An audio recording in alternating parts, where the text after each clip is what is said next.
What's up, everyone? Welcome back to Collective. We are taking the interviews over the web. Today we have Colin and Samir. I'm so excited for another challenge, and this one is kind of unique to the times that we're in right now, and that is called the Found Footage Challenge. So it's actually not you going out and about and shooting a film, but, well, I'll let Colin and Samir intro it and tell you a little bit more. But Colin and Samir, welcome. Thanks for having us. Yeah, happy to be here. Yeah, we're really excited to be hanging out over the internet. Look at us. We're making it work like everyone else. This is something also we're really excited about this challenge because it's something that we're really passionate about, and I think the world situation has forced us to take a look back at some of our footage that we've shot over the years and some of the projects that we've done, whether it's through organizing or just reliving some of these amazing moments. And the interesting thing is that it's forced us to take a look at all of these and have to actually... And all of these. Yep. And this is kind of where our library of stories live, and where our career lives, and our history. And what's really cool is when you look back, a lot of times Colin and I look at the projects that we never got to finish.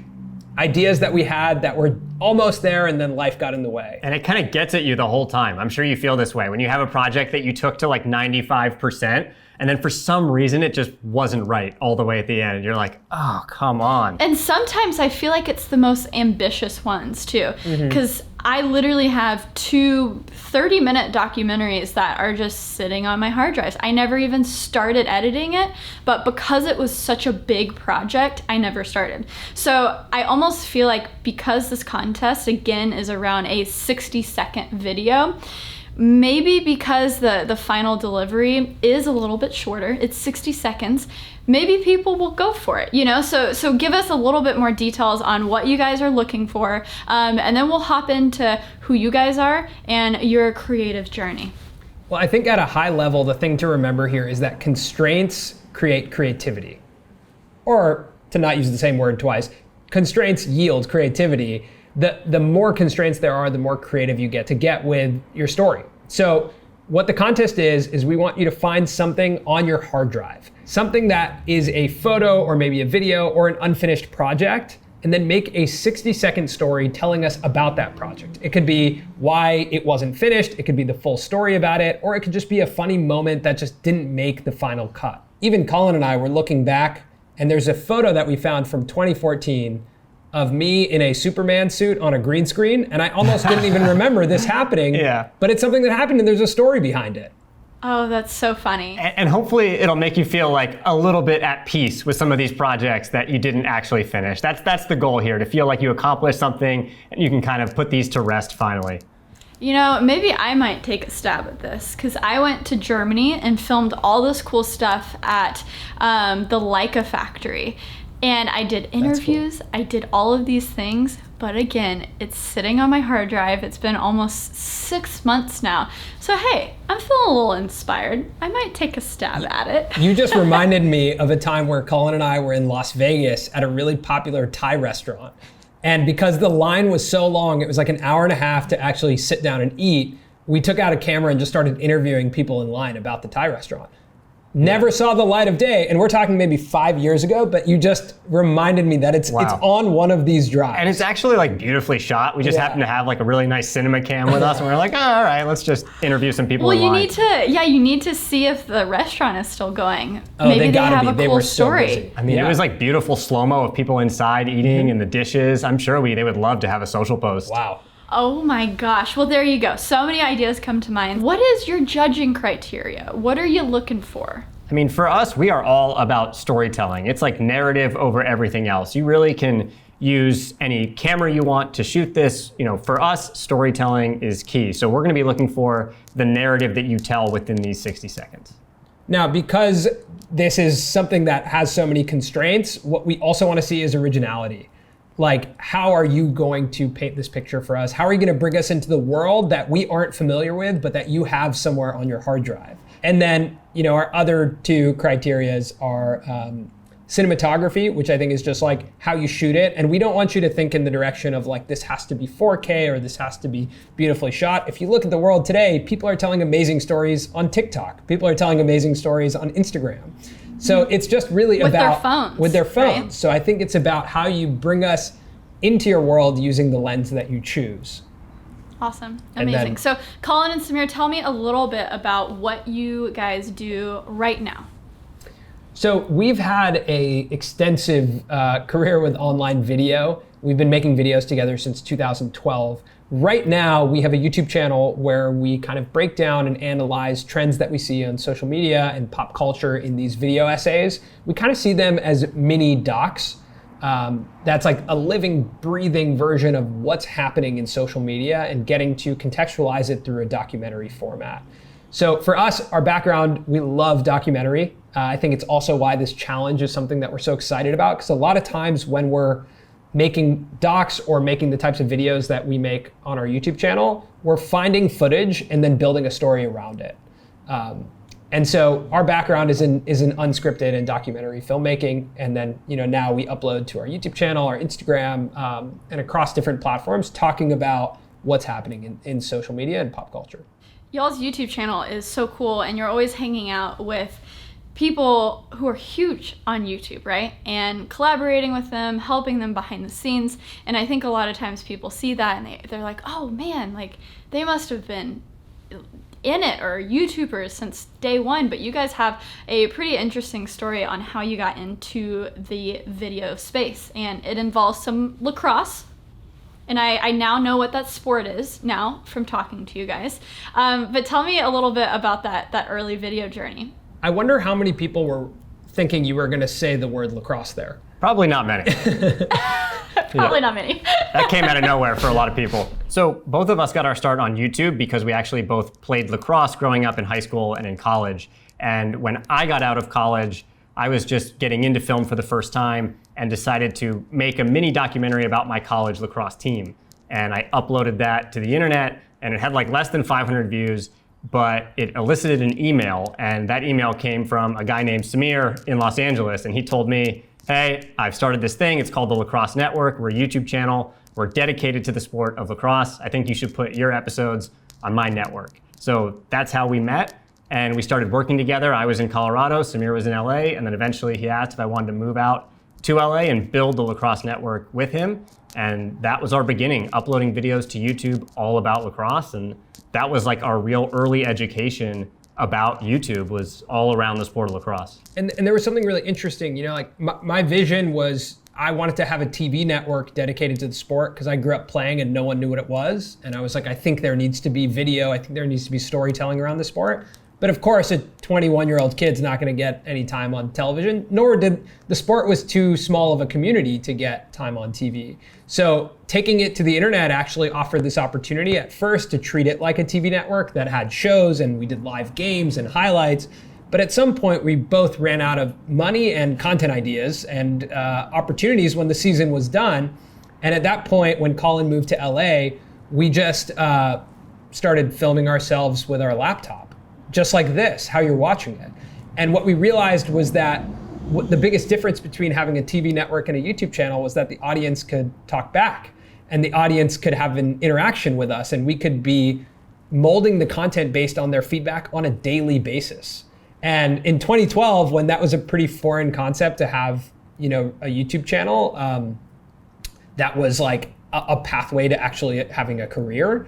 I think we learned really quickly the value of being able to create media and have the audience make it with you. Like, you're not just making the content for them, they're actually a part of it.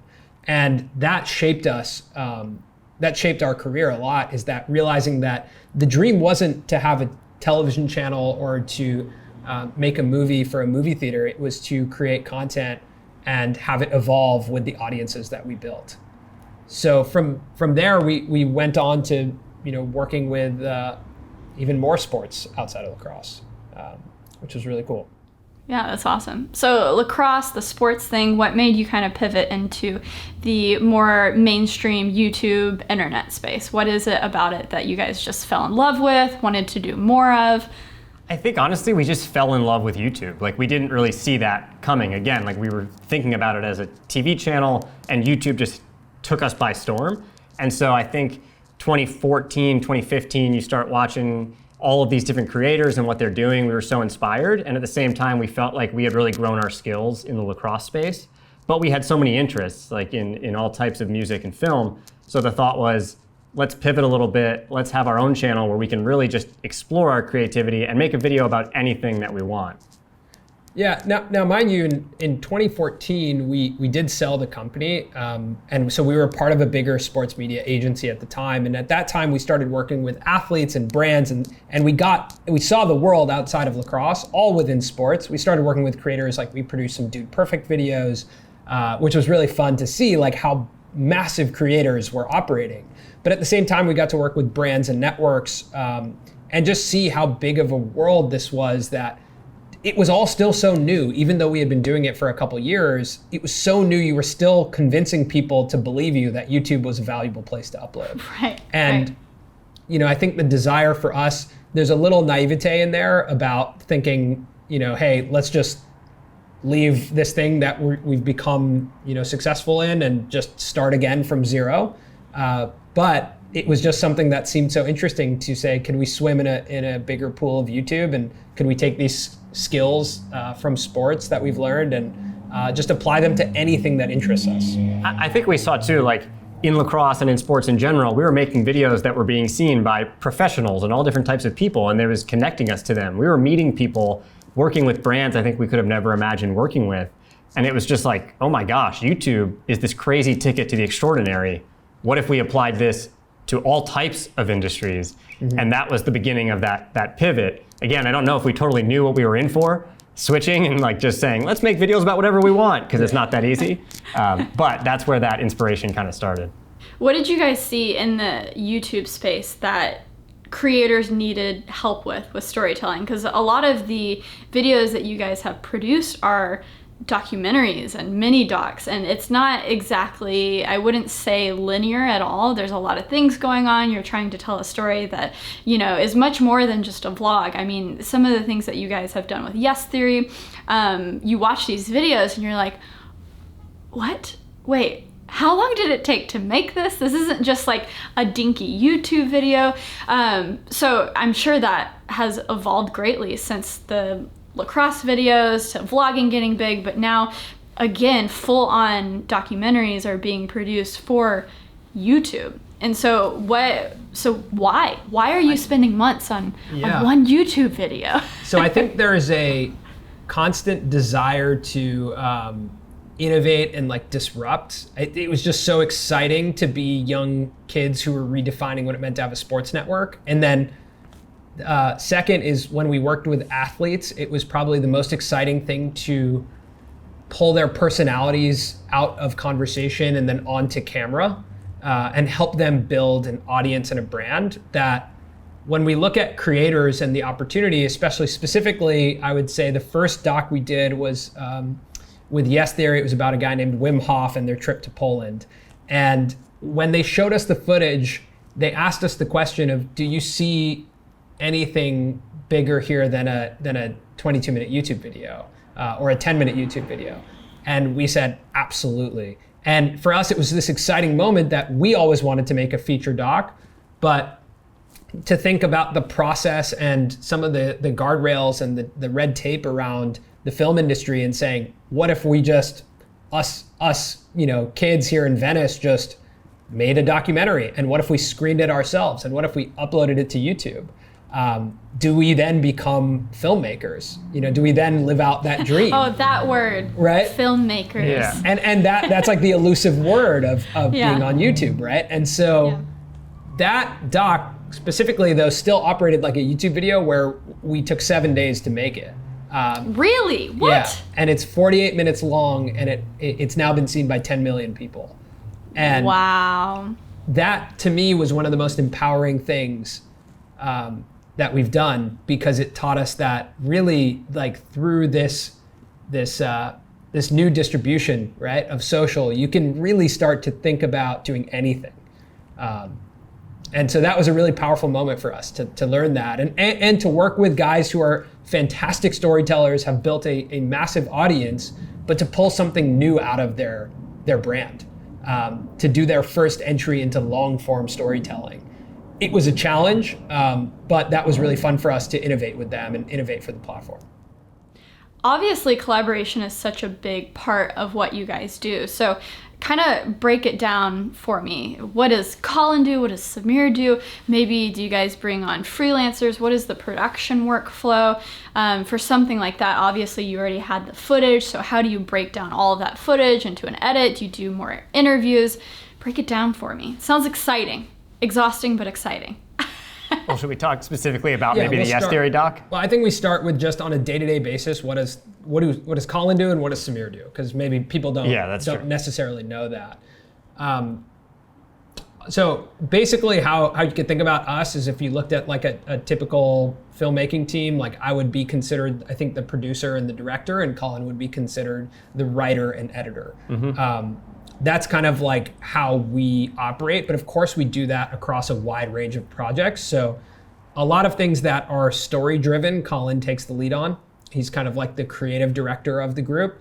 And then for me, I'm like the producer, business development, kind of getting us into the room.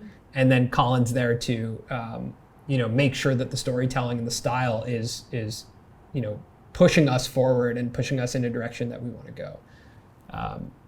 So yeah, that's kind of like the high level of how we're split, but we both bleed into each other's roles because it's just us two now. I would say like with the Yes Theory movie specifically, like Samir is making sure that structurally across those 7 days, we have what we need and the space and time to make sure that it actually gets done within that time frame. And if that means bringing on another editor, whatever it means, like an animator, sound, Samir is gonna, he's got that macro view of what's happening. Meanwhile, I'm on the ground with note cards, like moving around where the story goes. I'm in the edit, things like that. Yeah. And again, we both bleed over, but that's generally to paint a picture with that specific example, that's how it would look. So how did you use note cards during this? Did you have certain key moments and you're like, what's the system, guys? We have a storytelling process that we didn't realize was unique to us. But basically we build it out across a 3-act structure, right? And so at first we have to understand a 3-act structure of this long form piece. But within those acts, you're gonna have moving pieces. And so as we start building sections, each section gets its own note card or box or post-it. And you put those linearly into a visible format for everyone, all editors, anyone who's on the project to see in the office so that you know which sections people are building. And then as people are building sections, you start to move them around to make sure that the story makes sense. And then it becomes very evident which sections you do not need to progress the story and which ones are super important. So you can drop sections, you can rearrange them on paper first. And this is something that Colin really brought to the table, is that making a film is like writing an essay. And so don't say that. I hate essays, guys. Well, a lot of what we do is we have to make it make sense on paper. Yeah, that makes sense. And then we communicate that through film, through visuals. That's huge. Because a lot of times you watch something and there's zero structure and you get so lost, and so there's no payoff in the end. If you don't set it up right, you don't get that sweet release at the end of oh, wow, I'm glad I spent an hour and a half watching that. Every brick has to build on each other, and so all those note cards are pieces that are getting you to the end of the story. And if there's a brick that's shaky and you're actually, if I took this brick out, it doesn't matter. It doesn't matter to the story. And that's a hard thing to do because you cut this sweet montage with all these great drone shots, but you're it's kind of doesn't... It doesn't matter. Yeah, it doesn't add to the story. It also makes it way easier to take a scene out of the story when you're visualizing it just as words on a note card. Because if you're in the edit, you may see these beautiful drone shots that you just want to have in your movie, but when you're looking at those drone shots as just text on a note card, it's oh, that doesn't fit, let me take it out. You don't get as attached. In regards to the software you use, the gear, what cameras are you rocking, what hard drives are you rocking, all of the things. Because as you said, sometimes you're working with multiple different editors, so I guess there's a lot of shuttling of footage, feedback, all of those things. So yeah, we've had to change and evolve over time quite a bit. But from a workflow perspective, editing software, we're Adobe Premiere. That's just the easiest thing for us. Although our first feature-length documentary, the one that we cut in 7 days, we did have to learn Final Cut 10 within those 7 days and cut the doc on that. The first 2 days were terrible. It was terrible. We Colin, were moving hold so on. slow. Did you literally, was that the first time you ever edited in it? Yes. And you learned it? Yeah, because I started in On the Premiere, fly? that's all I know. And I was so frustrated for the first 2 days. Okay, so why? Because the Yes Theory Yeah. people? Yeah, Yeah, I just mean, we work should Final Cut? we should expose them right now. Yeah, they're Final Cut 10 guys. So Wow, Yeah. exposed Yes Theory. So I mean, we are on the move quite a bit. So and we're on location a lot if we are doing, a documentary of some type. So I think the best version of this to walk through from a workflow perspective is we did a sports documentary last year for NBC Sports, and we were on site in Florida shooting this training camp, and we had to dump footage on site and then bring it back and back it up overnight. And so we were using these smaller shuttle drives essentially to have. But that's the SSD version, right? Yeah. So it's pretty quick. Yeah. Oh, it's yeah. really nice. quick. Super quick. We used these solid state drives so that we could be really fast with dumping our footage and then continuing to shoot. Because when you're shooting documentary, you're rolling a ton. You're rolling a lot. And The reason why I have so many documentaries on my hard drives, Right. guys. So much footage. Because you have hours and hours. You're like, oh, how am I Yeah. going to edit that? So you're rolling a bunch and you're putting everything on this solid state drive and then trying to organize it quickly so that you're not overwhelmed. But then also, this is super valuable stuff because you don't want to lose it. So at night, then we're putting that onto a bigger drive that's more safe and then copying that over to another drive for extra safety. Redundancy, yes. Yeah, so there's a lot of different things in our documentary workflow that we've learned that we now implement in our YouTube workflow, which is, again, a working project is on a solid state drive and oftentimes just straight up on the desktop. And then it moves onto a bigger drive once it's complete so that, that's done, but we can always look back on it. And this came again from making a lot of mistakes. One other thing I was going to say is that we try and stay really organized within our drive. So we actually have a very specific format for our folders. And that helps us separate sound effects from source files, from graphics, from music, so that if we ever want to look back and pull a very specific moment, we can. And then also making sure that when you open a project, all the media is there. Because that's the most frustrating when you're like, let me just grab this really quick moment from this old project. You open it and it's just like everything's offline and you're like, those were all screenshots on my desktop. I have no idea where those are. Never mind, I can't do this, or it slows you down.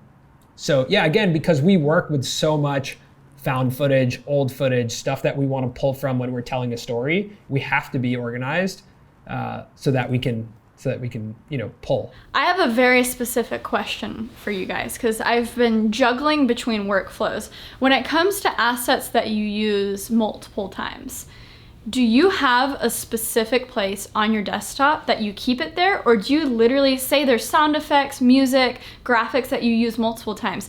Every single time, do you copy those into that specific folder, project folder, or do you just keep it there on the desktop, think, okay, it's always gonna be here so I can just relink the media there? Because I change it up all the time. So I go through and do a lot of the sound effects in our videos, and we have a great sound effects folder that I just copy every time into the new project. Okay, so And you that's because copy and paste all of them into the project because you don't want to go that's through. the right thing to do, but Well, yeah. no, but that means that everything is in that one folder. So if you want to pull it up in 2 years, everything is going to be in that one folder. So relinking isn't going to be a mess, right? Right. You're not going to be searching for that one folder. But sound effects are also a lot lighter weight than like if you had graphics or footage that you always include, then copying that over wouldn't make as much sense. I think the next step for us, though, is putting those sound effects and some of our graphics that we use every time in our template folder so that when we copy our template folder to start a new project, we have everything we need. Right. What is in that template folder? Do you have a specific layout of Premiere that's always there? You have the graphics. Walk me through that. Yeah, okay, so we have an exports folder, we have a project folder, and then we have a media folder, an assets folder. And within the assets folder, we have everything from After Effects to footage, sound effects, music, all within their own little homes. I think that's really the best way I could describe it. It's just that there's 3 different sections: exports, project, and then media and assets. Yeah. So you actually don't have the assets in there yet. It's just where you can start organized. Yeah, it's Totally. just to make sure that we're like always following the same formula, so that even as we, because we do flex in and out of having freelancers work with us. So then it's really easy to just say, okay, here's the assets for this project. We can it's just ready for them to start working on. We don't have to rearrange anything or find, okay, wait, where's that sound effect again? It's just it's all there. And if we're going to be sending each other XMLs or things like that, it ensures that we're synced up. That was a big part of our workflow in the beginning of quarantine. Okay, yeah. Was texting and passing back and forth through Dropbox XMLs. And we also do this with remote editors. So we've worked with editors in the UK, we've worked with editors, across the country, that we just we're so specific about style that there's only a couple of editors we really like working with. And they can be anywhere in the world, and then we have to move everything onto the cloud. And so then we'll use Dropbox to transfer the folders, but then we'll give them the template so that we're matched. So if they send us an XML and we need to go in and change something, then we're mirrored. Because I've never successfully done an XML workflow. Literally, just there's so many things that you have to get perfect for you to just open it up without worrying about it, that that's probably been my biggest frustration of finding editors, right? Is just the workflow of it is really difficult. So it sounds like the key is to get organized and get consistent. Yeah, Yes. It's consistency. Yeah. Yeah. Well, and then what I also want to about, say that for anyone listening right now, since quarantine, we have been horribly unorganized. Oh my God. So yeah, everything's been out I the just window. want to make sure we're not painting this picture like we're the Marie Kondo of footage, because we are not. Yeah. We are not at all. Yeah. Yeah, it's special times right now, and I think that's why I'm so excited for this contest, because it's not necessarily you have to do all of these things, go out into the world. It's something that you can do from the comfort of your home or apartment, and I think it's fun to have a creative project to work on that isn't exactly you have a month to do it, no one's making you do it, but then at the end of the road you can win a ton of cool prizes, like a Blackmagic Pocket Cinema camera 6K, which is insane. So speaking of that, what do you guys film with? So we shoot right now with Canon EOS Rs. We've gone through many a different variations. I feel like every time I hang out with y'all, it's a new camera. We've been Every Lumix, time. We've been Nikon, we've had Sony cameras. We're not loyal at all. We have an infidelity problem. And we're Not loyal easily yet. influenced. Not loyal yet. Yeah, exactly. Yeah. The reality for us is, like we mentioned, cinematography is just part of the storytelling process. We don't consider ourselves, fantastic cinematographers. There's so many better people with cameras. These are tools for us to tell stories. And so whatever the easiest tool is, we'll use. And that evolves over time. It has to be easy, but also look really good. It's a lot of what we do with, when we shoot with phones and the Samsung phones that we use. We love the aesthetic of the wide angle. We love the aesthetic of those phones. And if you watch our YouTube videos, there's a lot of times where we'll just break into using a phone because that's the best camera at the moment. And because it's the one that you have on you. Yeah, and it's easy. You don't have to adjust any settings. It's just you just do it. And then as long as the story's good, it's a good video. And right now, these EOS Rs, they look great. They're super easy to set up. The colors look nice straight out of camera. We're not color grading guys, so it's all story for us. It's all editing and story.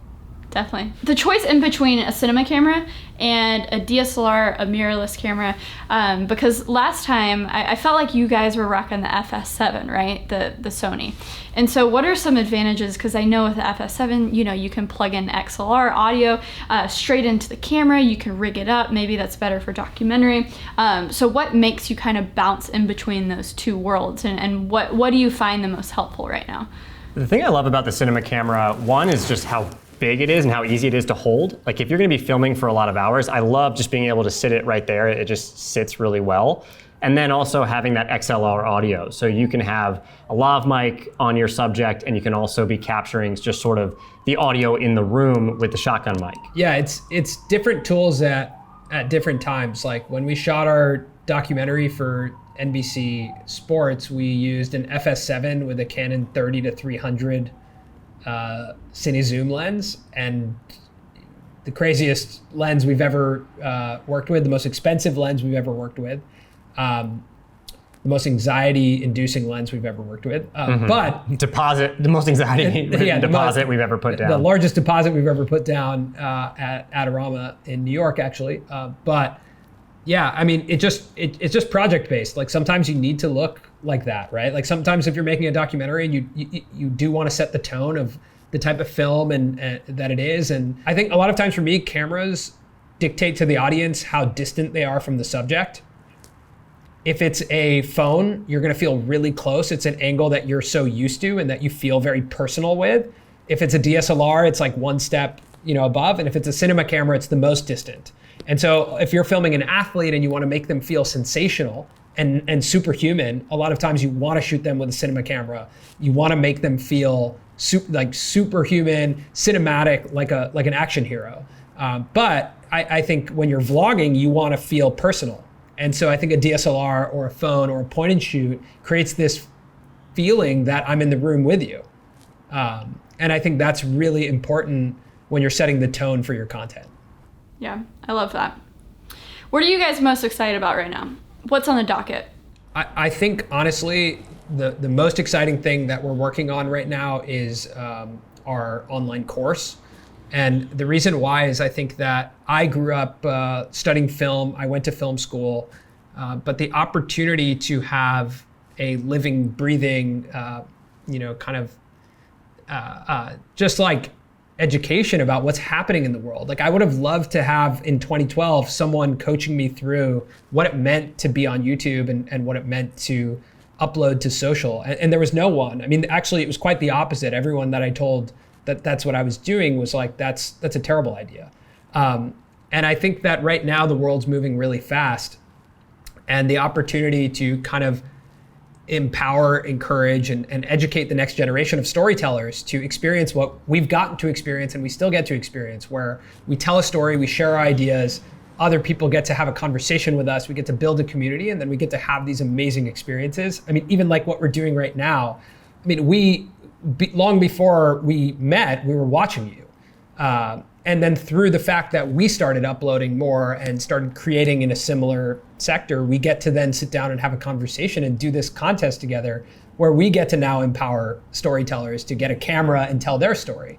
So for me, that's like the most exciting thing in the world, and taking that to truly developing curriculum and education around what's happening in today's world, where someone can watch it, feel inspired, upload a video, and then who knows, maybe they'll make a documentary with a bigger creator. And the accessibility is insane, right? If you have an internet connection, if you have a phone, you are one step closer to, again, I've said it once, but winning a Blackmagic Pocket Cinema camera. Yeah, totally.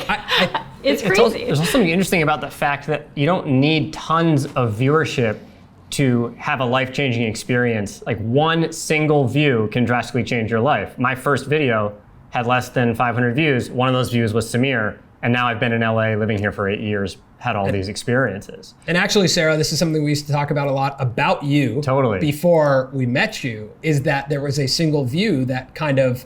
That's what I love to talk about as well, because there was a solid 3 or 4 years where I was consistently hitting like 200 to 300 views per video. But at that time, I was like, oh, wait, if I got 300 people in a room, that's a lot of people. And I saw it as just leads to maybe have another wedding that I could film. Or maybe, I did a roofing video, literally about like for a roofing company. It was 100 degrees in Texas. And I literally filmed people putting a new roof on a house, and I made a video for that roofing company, and that came from YouTube. And it's not about how many views, but the right views. And I think people think momentum comes from those tens of thousands, hundreds of thousands of views, which of course. But when you're wanting to make this a job, all you need is the right view, right? And I think both of our stories can prove that. And that's, I think, so exciting about this contest, because you get to upload something and we're gonna watch it. So like, there's like a guaranteed audience right now, which is so cool. And then who knows, maybe other contestants watch it, maybe other people watch it. Just that fact that you share and you press publish, I think that's what changes so much from, aspiring to be a creator and becoming a creator. 100%. And since we're on that note, I want to go through the prizes real quick just to get you guys excited, get you pumped. The grand prize winner is going to walk away with the Atmos Ninja 5, Blackmagic Pocket Cinema Camera 6K, the Zacuto Viewfinder, a Rode NTG 3, a LaCie 2 Big 8 terabyte, and a LaCie SSD Pro 1 terabyte. I do want to say that as I'm looking at this prize list, there's a lot of me that wishes we weren't judges and that we could compete here, because the Blackmagic Cinema camera has been something that's been on my mind a lot. Yeah, that's incredible. I know, you guys will have to enter the next contest, okay? Stick around, collective.lacie.com. Okay. There's runner-up prizes and also the behind-the-scenes prize. So what do people have to do for that? So for the behind-the-scenes prize, you got to show us yourself working on this project. And I think that's one of the amazing things that we've learned about social media and about uploading and publishing your work, is that bring us along in the journey. That's what really connects people and lets us peer into the world of creativity. So as you're creating, make sure to share some behind the scenes on your Instagram story and tag #FoundFootageChallenge, #contest, and tag us at Colin and Samir, as well as LaCie Tech and Collective HQ. Awesome. Yeah, we're so excited to see all of the entries. All you have to do is just go to collective.lacie.com, and all of the details will be there, so you can see the judging criteria, how to submit your entry, and all the things, as well as all of the prizes. So as we sign off here, can you guys give us some advice, maybe not just for when they're creating this story, but maybe just general documentary storytelling? Maybe you mentioned that you guys have made a lot of mistakes. What is something that stands out to you that can help people as they try to form a story that maybe they haven't looked at in a while? I would say for me, when I look back, it's about putting more of an emphasis on moments versus shots. And shots I consider to be like B-roll, things that you could film a million times and they'll basically look the same. But moments are those things you capture and you can't get them back. Like, they are so important to your story, and they're the type of shots that people say, I can't believe they had a camera filming while this was happening. And those are what really drive the story and keep the audience on the edge of their seat. So as you're filming, think about what are going to be the moments that are going to keep people watching, and then I can get the shots potentially after the fact, the B-roll, the beautiful slow-mo, things like that. And I'd probably say write out your story before you start filming. Like, if you have a great idea, invest the time in writing it out. Why would someone watch it? Why would someone share it? Who's the audience for it? Invest the time in the idea before you pick up a camera. It's gonna make picking up the camera a lot more fun. Love that. Colin and Samir, thank you so much for being a part of this. Again, go to collective.lacie.com for all of the details. You can also check out Colin and Samir's YouTube channel down in the description below, all the places. Make sure to follow along with Collective on all of their socials as well. And we cannot wait to see all of the entries. I'm pretty excited. Sarah, what's the most embarrassing thing on one of your hard drives? Oh my gosh. I have to think about that one. For us, it's probably just hosting footage where we had to repeat something again and again and again because we couldn't get the right word out. Okay, honestly, it's probably all of the A-roll that I've ever shot on all of my YouTube videos. And what is so weird is if I get up and give a talk or maybe do an impromptu interview, usually I'm pretty good, but the moment that I have words laid out, I have sentences written for me, because when you're doing videos about tech, you have to say, oh, it's the i7 blah, blah, blah, and this. For some reason, once it's written out for me, I have a script, that is where it hits the fan. Yeah. Yeah, We also have probably that. We also have a 3-minute video of Colin dancing to One Direction caught on surveillance tape in our office. So that's amazing. You know, so no one was around. That was all you, Colin? Or you thought you were alone? So here's the deal. It was supposed to be a 15-second bit of me dancing to One Direction that was going to be used. And Samir was the director at this time, and Samir chose not to cut. So being the professional that I am, I went for the entirety of the song. Right. And so it just got used and put up on YouTube in full. Yeah. Oh, that's great. I mean, that's great. I really hope that, and that's honestly a good direction probably for some of these entries is it could maybe be something embarrassing, something funny. It doesn't have to be super serious. You can really take this in so many different directions. Some of the best storytelling is the most vulnerable. So 100%. I think if you have a moment that you're embarrassed or scared to share, now's the time. Mm-hmm. Heck yes. Awesome. Well, on that note, everyone go to collective.lacie.com to check out all the details of this contest. And thanks so much for being a part of it. Thanks for having us. Can't wait to see the films.